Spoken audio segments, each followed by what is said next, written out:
Грузин эл жомогу. Падышанын бакма баласы. Көркөм окугандар О Шакир, Болот Назар. Назгүл Бейшеке. бала көрбөгөн bir падыша жашаптыр. Карылыктын карааны жакындаганда артына мураскор калтырыш үчүн бала багып алмай болот. Бир келе соого падышалыгын таштамак беле.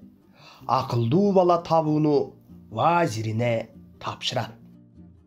Вазир бүт өлкөнү кыдырып, көптөгөн балдарды көрөт, бирок бир да бала жакпайт.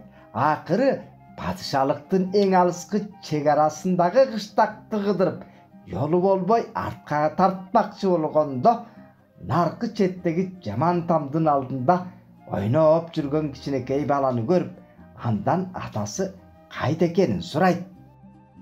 Жашоону улап жүрөт. Деп жооп берет ал. Кандайча жашоо улап жүрөт? Түшүнбөй калат вазир. Талаага азыр үрөн сепсе, күздө түшүм болот да. Түшүм болсо, жашоо уланат. Таң калган вазир апасы каякта экенин сурайт. Көз жашын карызга берип жүрөт. Деп жооп берет бала. Кандайча көз жашын карызга берет?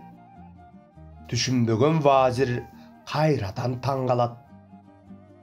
Апам өлгөн кошунабыздыкында ыйлап жүрөт. Биздикинен бирөө өлсө, алар келип ыйлап карызынан кутулушат.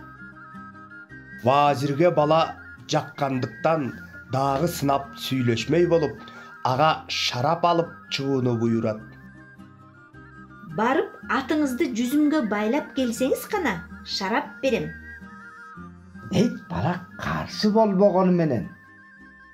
Вазир үйдү айлана бастырып, бир да жүзүм көчөтүн таба албай кайра келип, Айланада бир да жүзүм көчөтү жок экен го.